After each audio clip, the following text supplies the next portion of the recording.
धन्यवाद दोस्तों। आज मिस्टर श्यामनाथ के घर चीफ की दावत थी। श्यामनाथ और उनकी धर्मपत्नी को पसीना पोंछने की फुर्सत न थी। पत्नी ड्रेसिंग गाउन पहने, उलझे हुए बालों का जूड़ा बनाए, मुंह पर फैली हुई सुर्खी और पाउडर को मले, और मिस्टर श्यामनाथ सिगरेट पर सिगरेट फूंकते हुए चीज़ों की फहरिस्त हाथ में थामे एक कमरे से दूसरे कमरे में आ जा रहे थे। आखिर 5 बजते बजते तैयारी मुकम्मल होने लगी। कुर्सियाँ, मेज़, तिपाहियाँ, नैपकिन, फूल सब बरामदे में पहुँच गए। ड्रिंक का इंतज़ाम बैठक में कर दिया गया। अब घर का फालतू सामान अलमारियों के पीछे और पलंगों के नीचे छिपाया जाने लगा।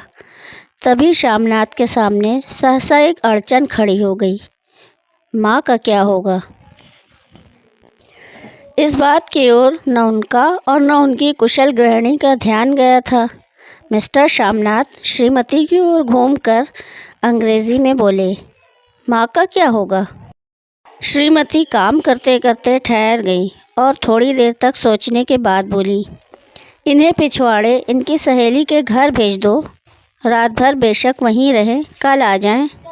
श्यामनाथ सिगरेट मुंह में रखे सिकुड़ी आँखों से श्रीमती के चेहरे की ओर देखते हुए पल भर सोचते रहे। फिर सिर हिलाकर बोले, नहीं, मैं नहीं चाहता कि उस बुढ़िया का आना जाना यहाँ फिर से शुरू हो। पहले ही बड़ी मुश्किल से बंद किया था। माँ से कहें कि जल्दी ही खाना खा के शाम को ही अपनी कोठरी में चली जाएं।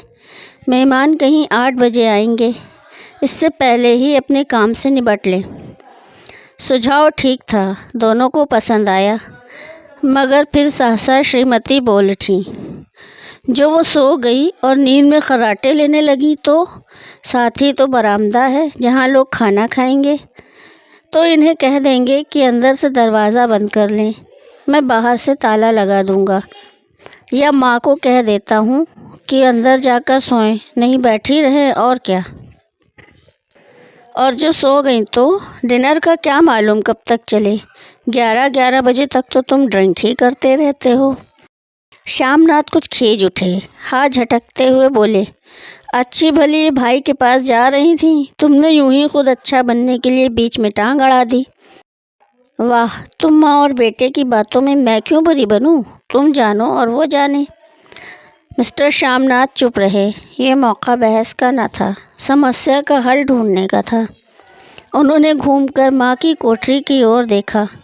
कोठरी का दरवाज़ा बरामदे में खुलता था।